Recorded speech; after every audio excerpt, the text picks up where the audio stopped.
Setelah pemilu 14 Februari 2024 berlalu, ada beberapa tantangan atau pekerjaan rumah yang harus segera diselesaikan. Sejumlah tantangan yang diproyeksikan akan dihadapi pemerintahan yang baru, mengingat situasi mendatang adalah situasi yang sangat menantang. Direktur Center of Economic and Law Studies Selios Bima Yudhistira Adinegara kepada Bisnis Bali menyampaikan, tantangan yaitu mengatasi kenaikan harga pangan utama dan mengamankan pasokan komoditas pangan. Oleh karena itu, Presiden terpilih diharapkan serius mengelola seluruh faktor pengamanan sektor pangan tersebut, termasuk dalam mengamankan kondisi pertanian hingga ketersediaan pupuk.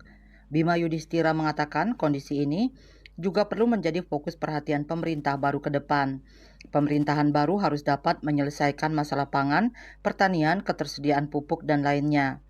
Menurutnya, ketahanan pangan ini menjadi salah satu hal yang harus diselesaikan untuk mendapatkan kredibilitas ataupun kepercayaan dari para pemilih. Hasil quick count menunjukkan Prabowo Gibran menang, tapi ini adalah hari-hari yang cukup berat karena saat ini masyarakat dihadapkan pada harga bahan pangan yang naik dan kelangkaan stok terutama beras menjelang momen hari raya seperti Ramadan.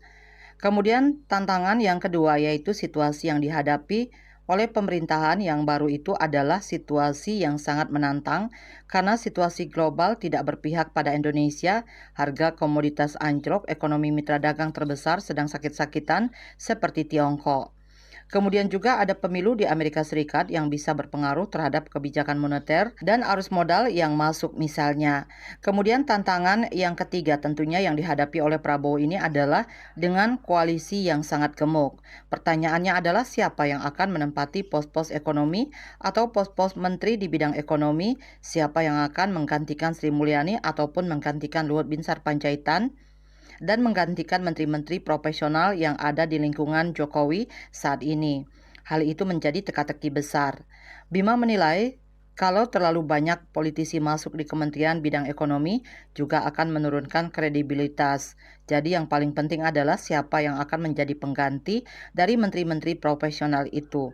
Apalagi ke depan dengan target yang cukup ambisius untuk pertumbuhan ekonomi 7% misalnya, harus ada kebijakan yang extraordinary. Sejauh ini, kata Bima, belum terdengar lagi kebijakan untuk melakukan gerakan ekonomi yang berkorelasi meningkatkan pertumbuhan 7% selain yang selalu diucapkan soal hilirisasi. Bisnis Bali melaporkan.